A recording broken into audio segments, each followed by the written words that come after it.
Դուք հավանաբար նաև ուսումնասիրած կլինեք հայ-ադրբեջանական վերջին պատերազմները, ձեր դիտարկմամբ, օրինակ Հայաստանը հնարավորություններ այդ պատերազմից դուրս գալ այլ երկով։ I think that's one of the most and the main lesson learned. Ես կարծում եմ սա ամենամեծ դասերից է, որ մենք երևի թե քաղել ենք, այսինքն սովորել ենք, որ շատ կարևոր է պաշտպանել օդային տարածքը, ուժեղ պաշտպանություն ձևավորել, իրականում միշտ էլ կարելի է ավելի ու ավելի լավ լուծումներ գտնել, կարող եք ավելի ու ավելի պատրաստ լինել տարբեր սցենարների ու տարբեր իրավիճակների։ Կարծիքով շատ պարզ է եւ այն փաստը, որ երկինքը չէր փակվել եւ նորանոր վտանգներ կային ԱԹՍ-ների կողմից, որոնք մեծ հարվածներ հասցրեցին պետությանը, դա անհերքելի փաստ է ու նման վտանգները չի կարելի անտեսել, եթե դուք ունեք գիտելիք, հարց էլ չկա, որ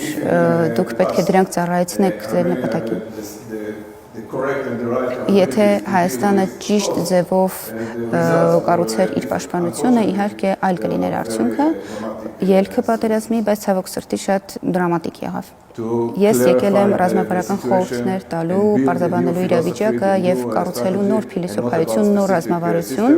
գաղափարը եւ այն փիլիսոփայությունը, որը մենք փորձում ենք ներդնել հենց Հայաստանում, Հայաստանի ապագայի համար, այն է, որ պետք է կառուցենք նոր տեսակի, նոր հայեցակարգ, նոր մոդելներ, որոնք ապագայի մարտահրավերներին ու վտանգներին կդիմակայեն։ Ես կարծում եմ, որ ուժը եւ խաղաղությունը